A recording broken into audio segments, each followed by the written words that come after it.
Baik, sambil nunggu yang lain untuk join, kita mulai ya rekan-rekan ya. Untuk sesi Vicon hari ini. Baik, bismillahirrahmanirrahim. Assalamualaikum warahmatullahi wabarakatuh. Selamat sore. Kita mulai sesi Vicon kita dengan membahas sesi ketiga materinya aset tetap. Sudah dibaca aset tetap? Atau belum sempat dibaca? Baik, yang masih menyimak di kantor nggak apa-apa ya, silakan Mbak Elvira. Yang masih berada di kantor karena kita masih jam kerja ya. Nah, kebetulan saya kalau sesi Vicon selalu inginnya di rumah. Nah, besok baru di kantor lagi. Oke, kita mulai saja sesi Vicon kita hari ini. Jadi kita akan membahas mengenai aset tetap. Nah, sebelumnya kan rekan-rekan sudah tahu ya, apa itu aset.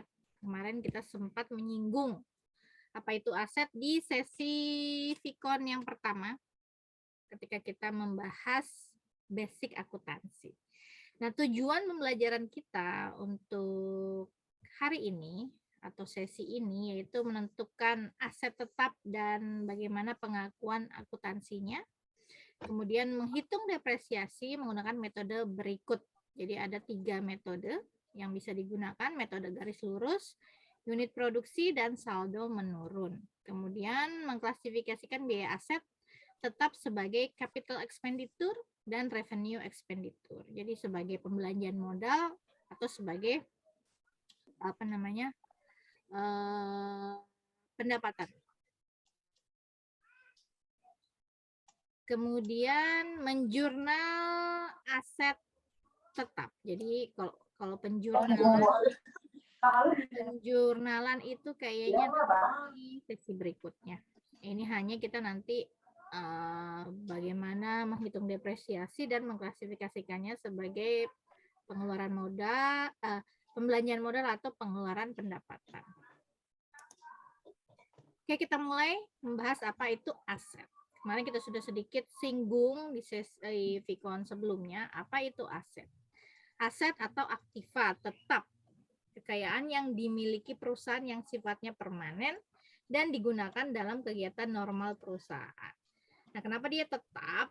Karena kalau kita klasifikasikan lagi aset itu dibagi dua. Ada aset tetap dan aset tak berwujud ya.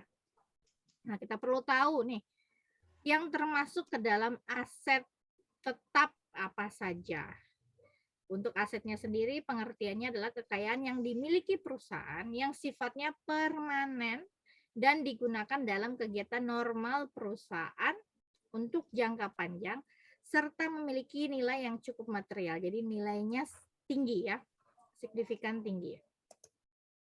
Nah, untuk karakteristiknya, digunakan dalam kegiatan normal perusahaan dan tidak untuk dijual maupun investasi. Kemudian memiliki umur ekonomis lebih dari 1 tahun. Nah, kira-kira contoh aset tetap ini di dalam suatu perusahaan bagi yang sudah kerja nih. Contohnya apa? Apa saja yang masuk ke dalam aset tetap? Silakan. Gedung, kendaraan, Ya, peralatan. Ya, betul sekali nih Mbak Ayu nih memang selalu semangat nih kayaknya. Iya, Bu. Nah, itu ya salah satu contoh dari aset tetap. Jadi ada gedung atau bangunan, kemudian kendaraan, kemudian mesin, peralatan, dan juga tanah ya. Tanah termasuk ke dalam aset tetap. Nah, kemudian kita bahas mengenai sifat dasar aset tetap. Nah, aset tetap ini mempunyai umur yang panjang atau permanen. Jadi biasanya aset tetap mempunyai umur yang panjang atau permanen.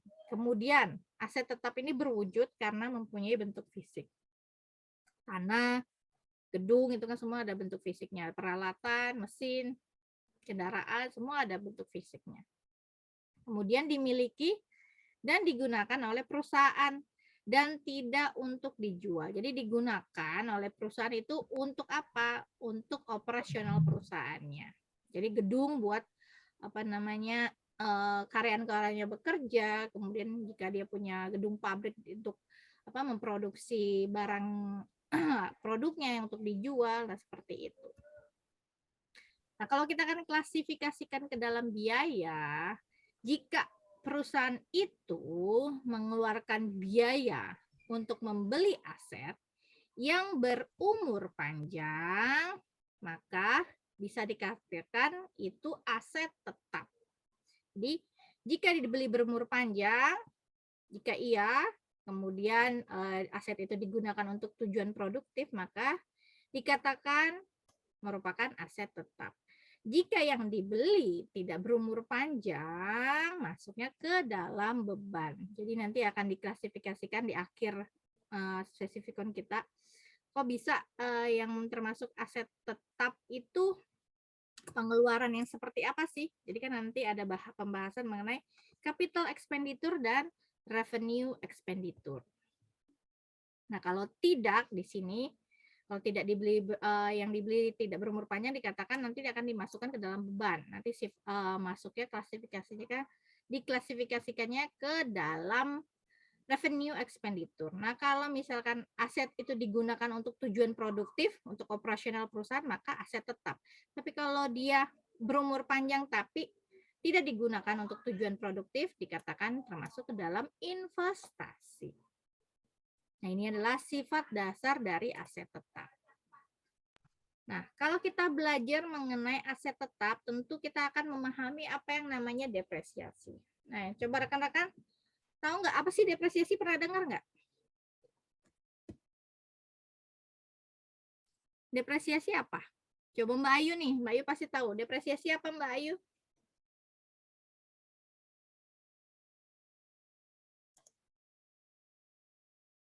Halo Bu, ini yang depresiasi aset atau apa? Iya, depresiasi aset. Ranah moneter sih, mengacu pada penurunan nilai aset.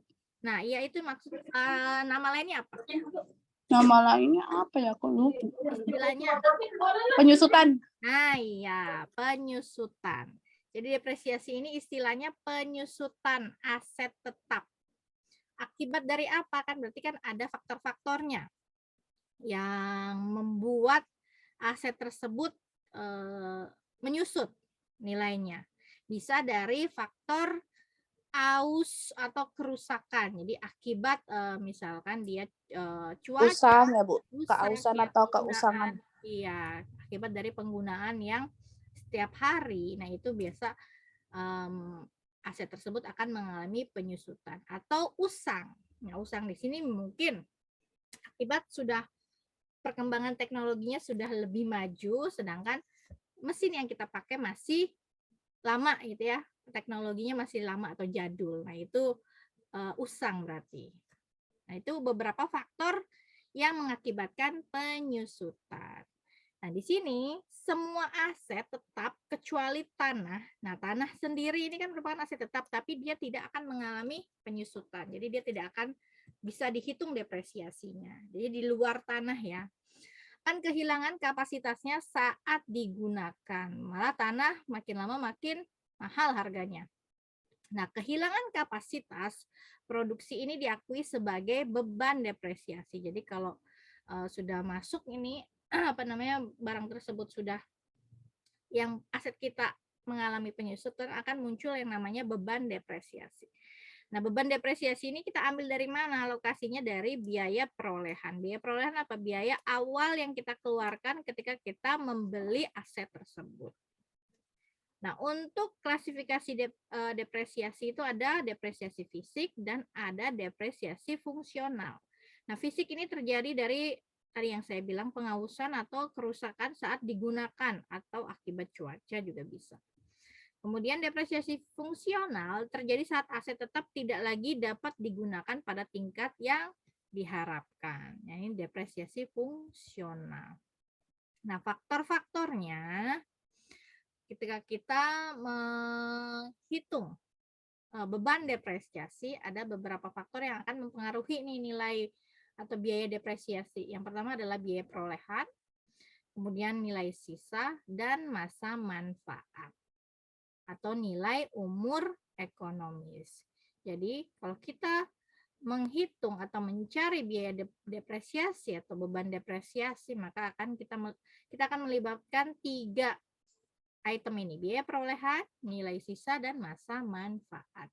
Ini sebagai faktor yang mempengaruhi beban depresiasi tersebut. Oke, kita masuk ya ke dalam data atau contoh soal, contoh kasus yang akan kita bahas mengenai atau menghitung depresiasi. Seperti yang tadi kita sudah bahas dari tujuan pembelajaran, akan ada 3 metode yang akan kita gunakan untuk menghitung depresiasi, yaitu metode garis lurus, kemudian unit produksi, dan satu lagi adalah apa tadi? Saya lupa. Saldo menurun, ya, metode saldo menurun. Nah, di sini kita mulai nih membahas mengenai perhitungan depresiasi. Jadi ada data biaya awal atau biaya perolehan atau nilai perolehan untuk suatu aset tetap perusahaan senilai $24.000 dengan masa manfaat dalam tahun yaitu 5 tahun. Kemudian kalau kita lihat dalam jam penggunaannya bisa digunakan selama 10.000 jam. Kemudian nilai sisa perusahaan, nilai sisa aset tersebut adalah 2.000. Nih saya ingin tahu, ada yang paham nggak apa itu nilai sisa? Maknanya nilai sisa apa sih?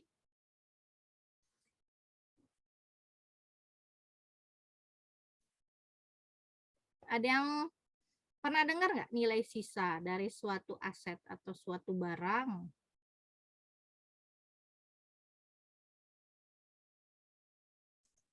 Perkiraan nilai aset tetap ya Bu pada akhir usai pakai. Iya, betul. Residu.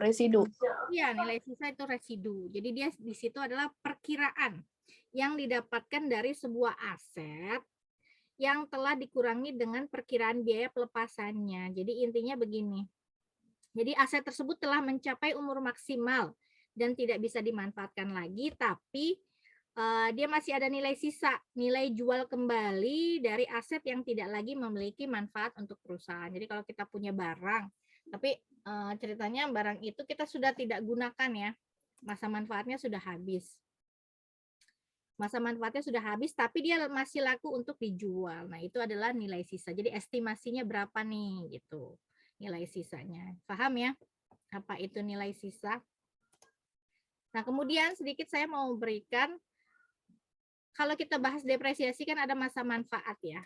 Nah, ini banyak nih kadang-kadang suka bertanya ya. Masa manfaat atau umur ekonomis itu untuk setiap barang atau aset itu sama semua kah atau berbeda-beda gitu kan? Kalau di sini kan kita pakai 5 tahun. Nah, kalau misalkan dia bangunan apa 5 tahun juga? Enggak, ternyata kalau kita sesuai dengan PSAK ya, jenis aset tetap itu masa manfaatnya berbeda-beda. Ini saya sedikit berikan contoh. Jenis aset tetap itu biasanya dibagi ke dalam beberapa kelompok. Ada kelompok 1, kelompok 2, kelompok 3, dan kelompok 4. Dan berbeda-beda. Ini bisa kita lihat contoh di sini, bangunan. Bangunan kan nggak mungkin ya sama dengan misalkan kita punya aset kendaraan. Lamanya pemakaian bangunan pastinya akan lebih lama dari kendaraan. Maka dia dikatakan masa manfaatnya 20 tahun. Sedangkan kendaraan itu 8 tahun. Kendaraan mesin dan peralatan atau inventaris kantor masuk juga ke dalam peralatan itu bisa sampai 8 tahun. Nah, ini sudah ditentukan oleh PSAK. Jadi nggak sembarangan sebetulnya kalau perusahaan ingin menetapkan aset-asetnya itu masa manfaatnya berapa. Kemudian untuk aset tetap sendiri sudah ada prosentase. Untuk penyusutan tingkat depresiasi per tahunnya juga sudah ada, sudah ditentukan. Namun kalau soal mungkin kita tidak akan mengacu dari PSAK ini, jadi sesuai data yang ada saja. Nah, ini sedikit pengetahuan mengenai berapa lama sih umur ekonomis atau bagaimana menentukan umur ekonomis untuk suatu aset tetap. Jadi sebetulnya sudah ada acuannya. Nah, sekarang kita masuk ke dalam perhitungan data tadi. Untuk metode yang pertama adalah metode penyusutan garis lurus. Nah, bagaimana kita menghitung menggunakan garis lurus, yaitu dengan membagi biaya perolehan atau nilai perolehan dikurangi dengan nilai sisa. Nah, nilai sisa ini dibagi lagi dengan masa manfaat. Jadi umur ekonomis dari aset tersebut. Baru diketahui depresiasi tahunan. Nah, kalau kita masukkan, ini kan datanya ya, data awalnya. Kita masukkan ke dalam rumus, maka biaya perolehannya berapa? Biaya perolehan itu adalah biaya awal ketika kita membeli aset tersebut, yaitu 24.000. Maka 24.000 dikurangi nilai sisanya 2.000, dibagi dengan masa manfaatnya. Masa manfaatnya 5 tahun. Nah, untuk garis lurus kita pakai masa manfaat dalam tahun, 5 tahun. Maka berapa depresiasi tahunannya? Jadi per tahunnya untuk aset ini yaitu sebesar $4.400. Penyusutannya setiap tahun. Nah, ada lagi kalau misalkan diminta untuk mencari tingkat depresiasi. Jadi dalam bentuk prosentase. Nah, kalau kita bagi, kalau kita cari prosentasenya, maka kita akan bagi hasil depresiasi tahunannya dibagi dengan biaya perolehannya. Jadi hasil depresiasi tahunan dibagi biaya perolehan atau nilai perolehan. Maka ketemu tingkat depresiasinya dalam bentuk prosentase, yaitu 18,3%. Nah, ini untuk metode penyusutan garis lurus. Sampai di sini bisa dipahami? Ada pertanyaan? Gimana rekan-rekan, bisa dipahami? Bisa, Bu. Bisa ya? Saya kecepatan nggak ngejelasinnya? Enggak, Bu. Enggak. Enggak ya? Baik. Kalau begitu saya lanjutkan. Nah, sekarang kita masukkan ke dalam schedule-nya untuk membuat schedule depresiasi per tahunnya. Nah, ini menggunakan metode garis lurus. Nah, bagaimana kita masukkan ini data-datanya dari mana? Kita akan bahas nih. Tahun pertama. Tahun pertama biaya perolehannya adalah sebesar 24.000. Nah, kalau metode garis lurus biasanya biaya perolehan itu dari tahun pertama sampai kedua itu akan tetap sama. Kemudian akumulasi depresi pada awal tahun karena belum ada, kita baru beli asetnya, maka nilai buku pada awal tahunnya akan tetap sama. Jadi pencatatan di pembukuan akan tetap sama seperti kita baru beli ya. Kemudian kalau sudah dipakai, maka kita akan melakukan pencatatan lagi nih, nilai buku pada akhir tahun. Baru kita masukkan, kita hitung dulu berapa depresiasinya. Tadi kita sudah hitung, hasilnya adalah 4.400, maka masukkan ke di sini. Beban depresiasi sebesar 4.400. Nah, depresiasi ini akan mengurangi nilai buku pada awal tahun kan, maka nilai buku pada akhir tahunnya berapa? Nilai buku pada akhir tahunnya adalah sebesar 19.600. Nah, ini tahun pertama bisa dipahami ya? Bagaimana kita menyusun nih depresiasi di tahun pertama. Sekarang kita masuk ke dalam tahun kedua. Kita catatkan lagi biaya perolehannya kan 24.000, akumulasi pada awal tahun di tahun kedua karena baru depresiasi satu kali kan di tahun pertama, maka dicatatkan 4.400. Kemudian nilai buku pada awal tahun 19.600 ini kan dari nilai buku pada akhir tahun masuk ke dalam nilai buku pada awal tahun 19.600. Maka dicatatkan nilai buku pada akhir tahun karena di akhir tahun kita akan mencatatkan nilai bukunya maka sebesar 15.200. Tahu ya dari mana nih 15.200?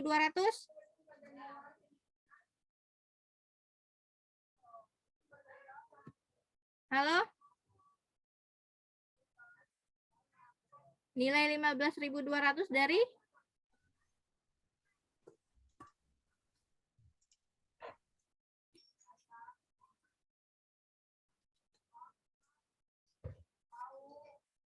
Ada yang tahu? Silakan rekan-rekan, jangan takut salah, nggak apa-apa. Nilai buku ya, Bu? Nilai buku Ya. dikurang nilai buku awal tahun dikurang beban iya, dikurang depresiasi. depresiasi. Maka nilai buku pada akhir tahun berubah menjadi 15.200 di tahun kedua. Tadi paham ya? Paham, Bu? Paham. Kemudian di tahun ketiga pun sama. kita akan menghitung akumulasi depresiasi awal tahun. Nah, karena sudah ada penyusutan 2 kali ya, penyusutan tahun pertama dan tahun kedua, maka di tahun ketiga berubah akumulasinya berubah menjadi 8.800. Ini paham ya? Muncul angka 8.800 dari akumulasi tahun pertama dan tahun kedua. Jadi 8.800. Kemudian nilai buku pada awal tahun di tahun ketiga itu berasal dari nilai buku pada akhir tahun kedua. Sehingga dikurangi beban depresiasi di tahun ketiga, maka nilai buku pada akhir tahun yaitu sebesar 10.800. Kemudian tahun keempat. Tahun keempat pun sama. Kita hitung lagi akumulasi depresiasinya pada awal tahun. Nah, ini hitung dari 1, 2, dan 3, maka berubah menjadi 13.200. Nilai buku pada awal tahun dari nilai buku pada akhir tahun ketiga masuk ke awal tahun keempat 10.800. Dikurangi beban depresiasi per tahunnya, maka nilai buku pada akhir tahun berubah menjadi 6.400. Tahun kelima pun sama. Tahun kelima di sini kita hitung lagi nih, beban depresiasi, akumulasi depresiasi di tahun kelima. Berarti dari 1, 2, 3, 4. 17.600. Kemudian nilai buku awal tahun kelima berasal dari nilai buku akhir tahun keempat. 6.400. Dikurangi dengan beban depresiasi per tahunnya, maka nilai buku pada akhir tahun adalah sebesar 2.000. Nah, ini bagaimana kita membuat schedule akumulasi depresiasi untuk metode garis lurus. Sampai sini, ada pertanyaan nggak? Enggak, Bu. Ya. Ini bagaimana kita bisa menyusun schedule depresiasinya. Kalau tidak ada pertanyaan, kita lanjut. Nah, yang kedua adalah metode unit produksi. Nah, metode unit produksi bedanya sedikit saja dari garis lurus, hanya beda di pembaginya. Untuk yang awalnya di sini biaya perolehan dikurangi nilai sisa kan sama seperti metode garis lurus. Pembaginya untuk umur ekonomis dia tidak pakai tahun, tapi dia pakai berapa lama mesin tersebut dapat digunakan, yaitu 10.000 jam. Jadi di sini dia pakai jam. Atau misalkan unit berarti pakai unit. Nah, di sini kalau kita klasifikasi, kita hitung, akumulasikan untuk metode unit produksi dari data di atas, dari data sebelum yang kita hitung tadi menggunakan metode garis lurus, maka hasilnya untuk depresiasinya adalah $2,20 per jam. Nah, biasanya metode unit produksi ini lebih sesuai dibandingkan dengan garis lurus. Tapi saat jumlah penggunaan aset tetapnya bervariasi dari tahun ke tahun. Jadi ini digunakan kalau aset tetapnya bervariasi dari tahun ke tahun. Nah, yang ketiga adalah metode saldo menurun. Nah, kalau saldo menurun ini biasanya kita hitungnya bertahap. Kalau dia sebetulnya saldo menurun itu ada saldo menurun dan ada saldo menurun ganda. Kalau saldo menurun biasa ini mengabaikan nilai sisa ketika kita menghitung tingkat garis lurus. Jadi di sini dia nggak pakai nilai sisa, hanya dia bagi dengan umur ekonomisnya. Jadi biaya perolehan dibagi dengan umur ekonomisnya, maka ketemu hasilnya 4.800 kalau pakai saldo menurun. Jadi nilai sisanya nggak usah dipakai. Nah, kalau untuk persentasenya sama seperti ketika kita menghitung garis lurus. Jadi hasil depresiasi tahunannya 4.800 dibagi dengan nilai perolehannya. Maka hasilnya adalah 20%. Nah, tahap kedua di sini, kalau yang ini dikalikan 2 biasanya itu disebutnya metode saldo menurun ganda. Jadi tingkat garis lurusnya, presentasinya ini dikalikan 2, maka hasilnya didapat nih 40% kalau pakai saldo menurun ganda. Nah, untuk tahun pertama biaya dari aset dikalikan dengan 40% setelah tahun pertama. Nah, nilai buku yang menurun dari aset dikalikan dengan 40%. Nah, ini kalau kita pakai saldo menurun ganda. Nah, sekarang kita masuk nih ke dalam contoh. Untuk saldo menurun ganda. Jadi di sini bagaimana kita membuat sama seperti schedule akumulasi depresiasi untuk garis lurus. Nah, sekarang kita pakai kalau pakai saldo menurun bagaimana? Kita lihat di sini. Di tahun pertama nilai buku awal tahunnya kan 24.000. Nah, di sini kita hitungnya menggunakan tingkat depresiasinya yaitu 40%. Maka dapat dicari nih depresiasi tahunannya. Tinggal kali nilai buku awal tahun dikalikan tingkat depresiasinya berapa per tahunnya, yaitu 40%. Maka depresiasi tahunannya adalah 9.600. Kemudian di tahun pertama karena akumulasi depresiasinya di tahun pertama masih sama 9.600, maka nilai buku akhir tahun 14.400. Ada yang tahu dari mana? Apa? Nih, dari mana? 14.400. 14.400 dari mana ini? Berarti nilai buku Nilai awal dikurang akumulasi depresiasi. Iya, depresiasi. Udah jawab. Aku nggak ngerti kalau saldo menurun. 4.600. Soalnya kita pakai itu garis lurus. Nah, ya. Saldo menurun sama apa tuh saldo? Sekarang tahun kedua. Berarti tahun pertama bisa ya. Sekarang coba kita lihat tahun kedua.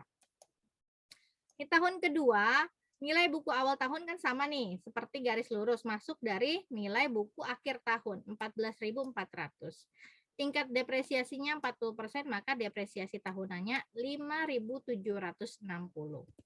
Sehingga akumulasi depresiasi akhir tahunnya di sini berubah menjadi 15.360. Dari mana nih? Ada yang tahu nggak 15.360? Coba bisa Tahun sampai pertama ditambah tahun kedua ya, Bu ya? dari mana? Tahun pertama ditambah tahun kedua, depresiasi tahunan pertama dan dua. Iya, jadi depresiasi akhir tahunnya ditambah di tahun kedua. Dua, iya. Jadi berubah menjadi di akhir tahun kedua yaitu sebesar 15.360. Maka nilai buku akhir tahunnya dari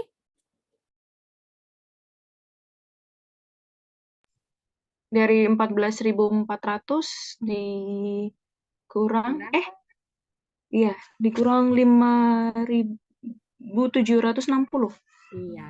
Jadi nilai buku awal tahun dikurangi dengan depresiasi tahunannya. Maka hasil nilai buku akhir tahun adalah 8.640. Tahun kedua paham ya? Sekarang kita masuk tahun ketiga. Nah, ini masih sama caranya. Nilai buku akhir tahun masuk ke dalam nilai buku awal tahun. Dikalikan tingkat depresiasinya, maka depresiasi tahunan adalah sebesar 3.456. Nah, akumulasinya sama seperti kita menghitung di tahun kedua tadi, 18.816 dari, masih ingat ya? Jangan lupa lagi. Depresiasi akhir ditambah dengan depresiasi tahun di tahun ketiga, maka 18.816 untuk akumulasi depresiasi akhir tahun. Maka nilai bukunya berubah menjadi 5.184. Nah, tahun keempat pun sama. Ini 5.184 dari nilai buku akhir tahun. Kemudian depresiasi tahunannya, nilai buku awal tahun dikalikan tingkat bunga depresiasi 40%, maka hasilnya 2.074.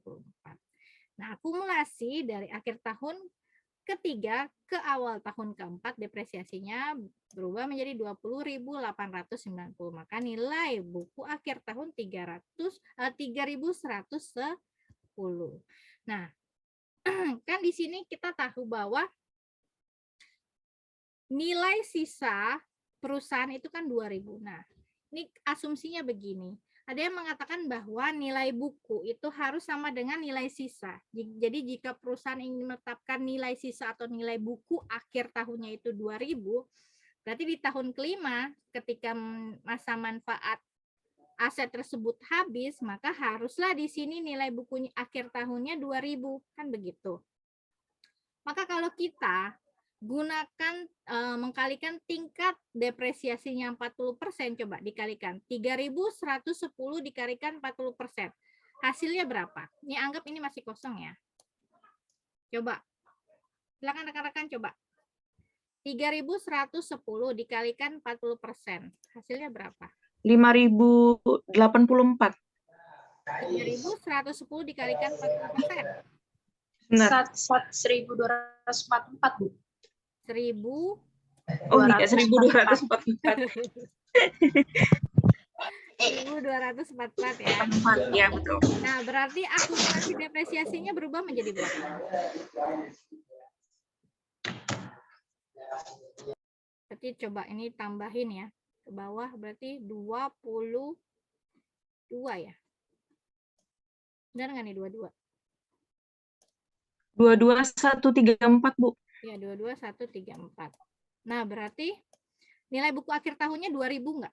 Coba.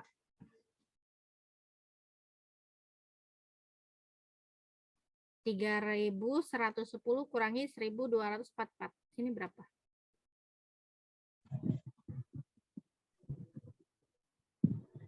Rp1.900 ya. 1.000 So, dikurang 21 ya. 341 ya. 18 ya.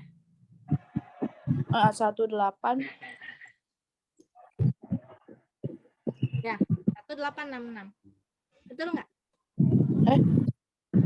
19024 bukan? 19 1866. Benar, Bu. 3110 dikurang 1244. 1866 ya. Iya, Iya. Bu. Betul. Nah, ini kan dia menginginkan tadi 2.000 ya nilai sisanya. Asumsinya nilai buku itu sama dengan nilai sisa. Karena ada beberapa pengertian seperti itu. Kalau ternyata nilai buku akhir tahunnya 1.866 sesuai nggak dengan keinginan perusahaan? Tidak sesuai kan ya? Tidak sesuai. Enggak, Bu. Tidak sesuai. Nah, bagaimana Tidak. nih caranya biar sesuai dengan yang diinginkan perusahaan? Berarti kita hapus dulu yang ini.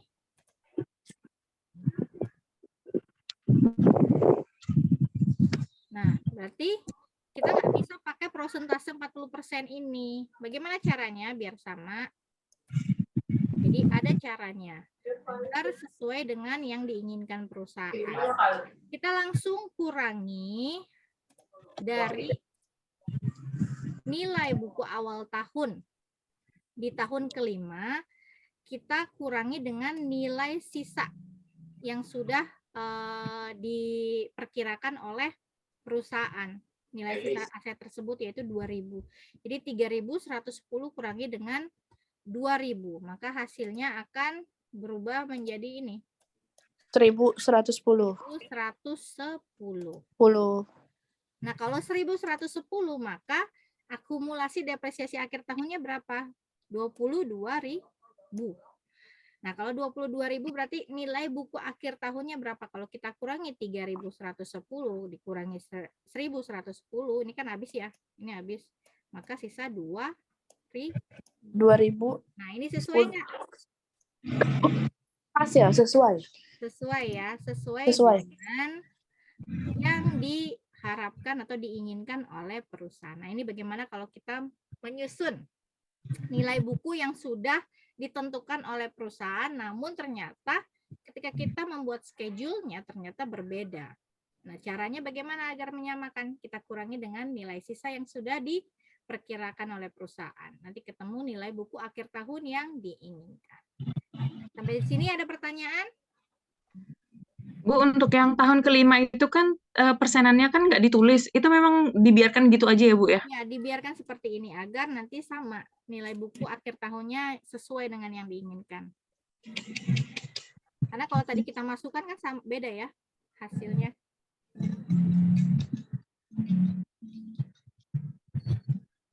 Oke, ada lagi?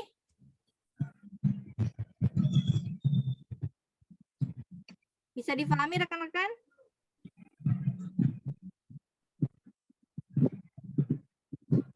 Bisa, Bu. Bisa ya. Yang lain bagaimana nih? Yang lain banyak yang di ini ya, banyak yang masih kerja ya. Coba, oh iya, ini ada yang, iya banyak yang masih kerja. Oke, kalau begitu kita lanjutkan ya. Nah sekarang di sini ada pembahasan mengenai merevisi estimasi depresiasi.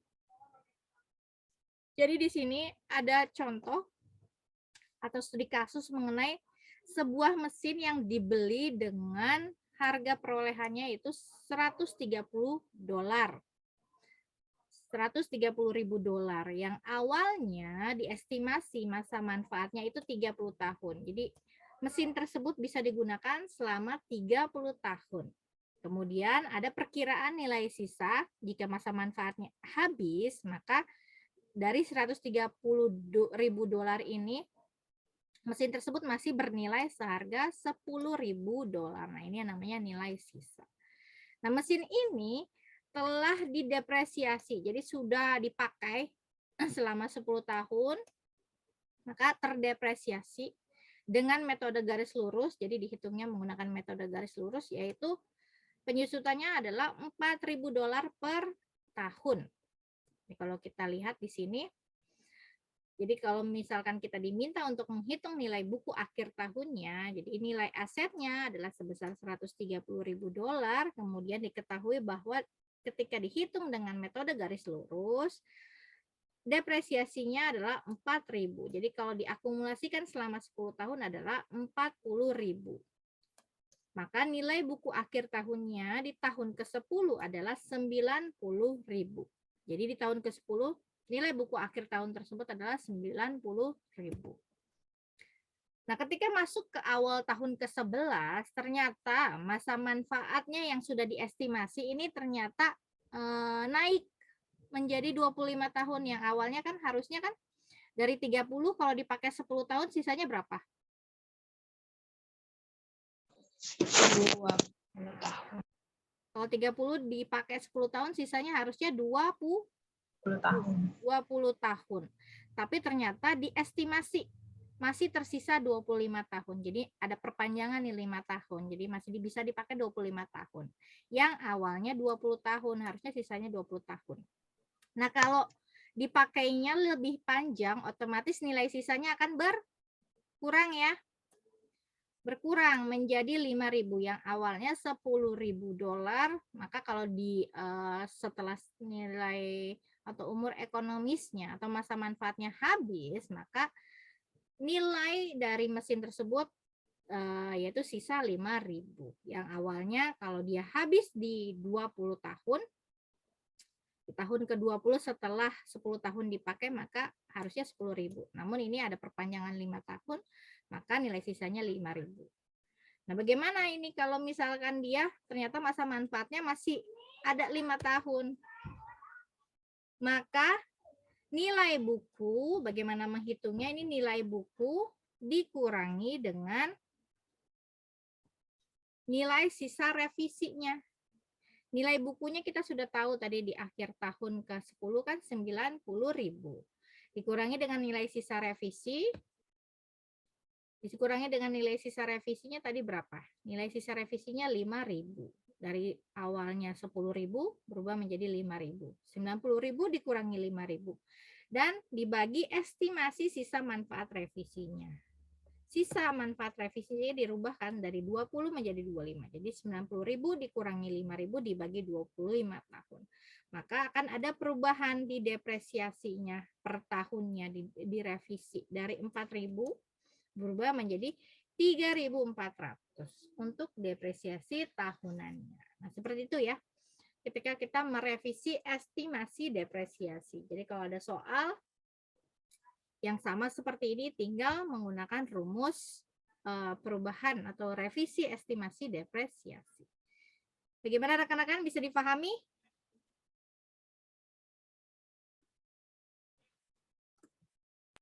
Bisa, Bu. Bisa ya. Yang lain bisa dipahami? Saya akan lanjut ke capital expenditure dan revenue expenditure. Tadi kita sudah bahas sedikit mengenai capital expenditure dan revenue expenditure. Jadi kalau sedikit saya bahas di sini, capital expenditure adalah pengeluaran modal untuk membeli aset-aset ya. Expenditure itu kan pengeluaran. Nah, kalau capital expenditure adalah pengeluaran modal. Untuk apa? Untuk membeli aset-aset yang memiliki umur manfaat yang cukup lama. Jadi kalau ada pertanyaan apa itu pengeluaran modal atau capital expenditure adalah pengeluaran modal untuk membeli aset-aset yang memiliki umur manfaat yang cukup lama. Nah, contohnya tadi sudah kita bahas mengenai membeli seperti tanah, kemudian bangunan, kemudian apa lagi? Mesin, peralatan. Nah, dibelinya aset tersebut tentunya akan meningkatkan efisiensi atau kapasitas operasi perusahaan. Jadi ini yang namanya capital expenditure. Jadi aset tersebut dibeli untuk meningkatkan efisiensi atau kapasitas operasi perusahaan. Jika iya, dia namanya capital expenditure. Kemudian kalau hanya meningkatkan masa manfaat saja, meningkatkan masa manfaat tapi belum tentu ya memperpanjang masa manfaat. Jadi hanya seperti apa ya, kayak kita misalkan seperti bangunan tadi, dia masa pakainya 30 tahun, kemudian kita cat ulang atau kita renov perawatan tapi tidak akan meningkatkan masa manfaat tersebut, maksudnya nggak akan lebih dari 30 tahun. Nah, itu disebutnya revenue expenditure. Jadi hanya sebagai pengeluaran pendapatan. Jadi pengeluaran pendapatan atau revenue expenditure adalah biaya-biaya yang hanya memberikan manfaat dalam periode berjalan. Sehingga biaya-biaya yang dikeluarkan ini tidak bisa disebut sebagai aset tetap. Jadi tidak akan masuk klasifikasi ke dalam aset tetap. Tapi dia masuknya kemana? Dia akan masuknya ke dalam beban. Jadi revenue expenditure itu akan masuk ke dalam beban. Di sini debit akun beban untuk perawatan dan perbaikan biasa. Nah, untuk lebih jelasnya di sini kita akan bagi nih. Ada pembagiannya. Jadi yang termasuk ke dalam aset adalah pembelanjaan modal atau capital expenditure yang bisa apa saja yang masuk ke dalam pembelanjaan modal, seperti biaya awal atau biaya perolehan ketika kita mengeluarkan sejumlah uang untuk membeli aset, itu namanya biaya awal atau biaya perolehan. Kemudian penambahan aset tetap. Nah, penambahan ini bisa berupa seperti perluasan gedung, kita mau beli tanah kemudian untuk dibangun lagi gedung, kemudian pabrik, atau misalkan memperluas parkiran. Nah, itu digunakan kan sebagai operasional perusahaan, akan dipakai.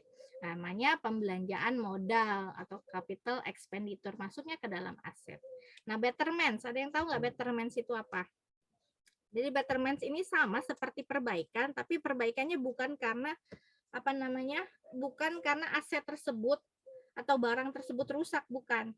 Jadi dia perbaikan untuk meningkatkan aset tersebut dari kondisi semula tapi menjadi lebih baik lagi, seperti menambah teknologi atau inovasi. Nah, itu namanya betterment. Perbaikan ya, Bu ya? Perbaikan tapi dia bukan karena rusak ya.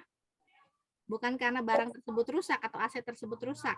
Tapi Perbaikan maintenance gitu nggak sih? Addition maintenance, Bu? kalau maintenance untuk merawat biasanya dia masuk ke pembelanjaan pendapatan. Nah, kalau betterment itu aku masuknya kalau pengeluaran yang bertujuan untuk meningkatkan aktiva tetap, benar gak, Bu? Iya, dia meningkatkan aktiva tetap tapi bukan karena rusak ya. Ini harus ditekankan, bukan barang itu rusak. Jadi nggak rusak, tapi maksudnya dari kondisi semula menjadi kondisi yang lebih baik itu, benar gak? Iya. Nah, itu namanya betterment. Jadi perbaikan tapi untuk meningkatkan lagi. Nah, kemudian perbaikan luar biasa. Nah, luar biasa ini bagaimana nih? Mbak Ayu tahu nggak? Ya, Bu. Perbaikan luar biasa.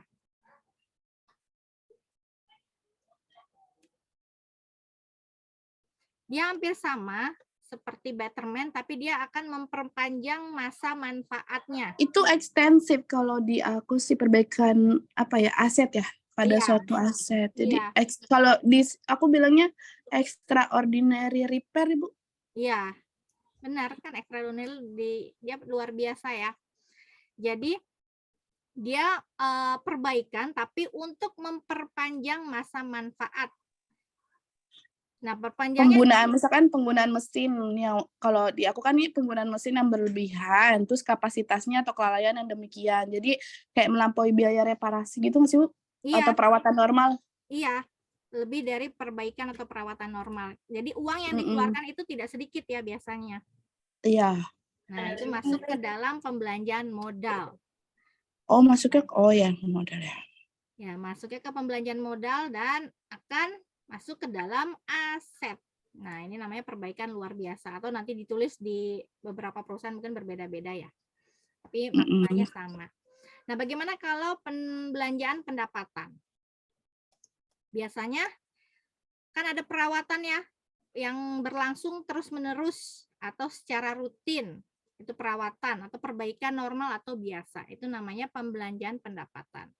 Jadi contoh dari pengeluaran ini biasanya pemeliharaan atau perbaikan aset tetap seperti apa nih? Kayak ngecat gitu, terus mungkin mengganti pelumas mesin atau oli mesinnya itu atau sebagainya. Jadi pemeliharaan rutin yang terjadi berulang-ulang dan biasanya jumlah uangnya juga yang dikeluarkan itu kecil.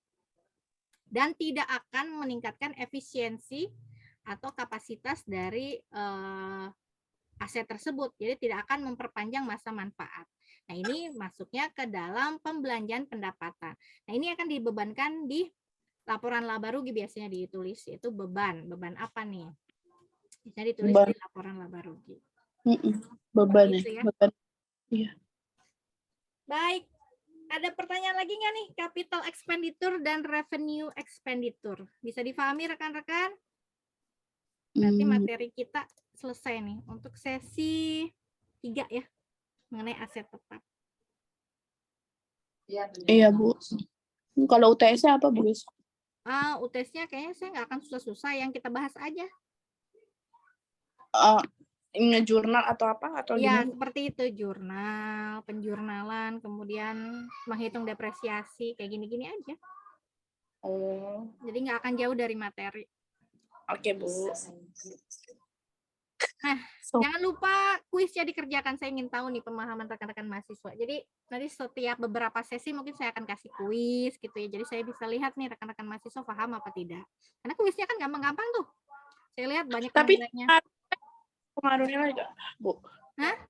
Kuisnya pengaruh nilai nggak? Enggak akan mempengaruhi nilai. Yang masuk nilai itu biasanya cuma tugas sama hasil ujian aja UTS.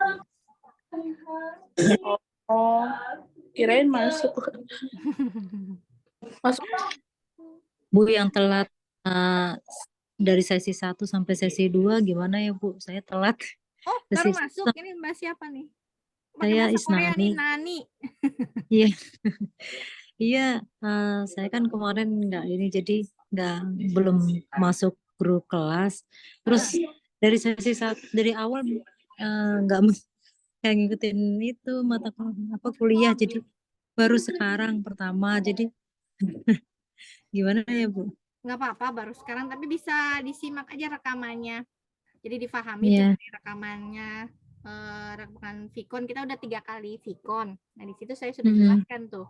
Kita lagian belum jauh sih, masih baru sampai sesi materi 3 ya. Harusnya kan materi 5, cuman karena ini kan kita bahas mengenai akuntansi. Kita nggak bisa cepet-cepet nih. Nggak kayak seperti mata kuliah lainnya yang teori mungkin bisa cepat karena hitungan, jadi nggak apa-apa Mbak Nani, nanti masih bisa ngikutin. Yang penting lihat dulu Vicon pertamanya, pahami, di situ saya bahas mengenai basic akuntansi. Nah, dari basic akuntansi nggak ngaruh ke nilai kita nggak sih? Enggak. Karena kan izin 2 kali, terus pasti kan tugasnya juga udah ada tugas ya, Bu ya? Oh, saya belum ngasih tugas. Gitu. Untuk akuntansi saya belum ngasih tugas. Jadi saya masih bingung jujur masih ke apa namanya yang ada APP-nya juga saya udah ada, cuman semalam juga udah sama Kak itu sih ketua kelas jadi udah dijelasin tapi emang aku agak gaptek orangnya jadi mungkin sering ngerepotin Kak Alvira lagi ya yang ketua kelasnya. Tenang Mbak Elvira, baik ya Mbak Elvira. Mohon dibantu nih teman-teman. Diteliti apa satu persatu dijelasin. Semoga nanti nggak bosen. Nggak apa-apa. Asal bisa ngikutin sedikit-sedikit. Saya juga nggak buru-buru kok kita ngejelasin setiap materinya. Pelan-pelan aja. Nanti kalau misalkan ada yang mau ditanyakan boleh nanti di WA ke saya. Baik Bu. Oke. Yang lain gimana nih? Yang sudah mengikuti dari sesi 1 bisa ya? Iya, bisa Bu. Alhamdulillah. Baik, kalau begitu kita akhiri Vicon kita sore ini. Insya Allah kita Vicon lagi minggu depan. Kalau akuntansi Viconnya setiap minggu ada nggak apa-apa ya? Nggak apa-apa Bu. Apa, Bu? Nggak apa-apa ya. Oke, Iya, kalau Bu. gitu mungkin minggu depan kita adakan lagi untuk membahas sesi materi berikutnya. Baik, saya akhiri. Terima kasih bagi yang sudah hadir. Assalamualaikum warahmatullahi wabarakatuh. Waalaikumsalam. Waalaikumsalam warahmatullahi Terima kasih, wabarakatuh. Bu. Waalaikumsalam warahmatullahi wabarakatuh. Sama-sama. Terima kasih, Bu. Terima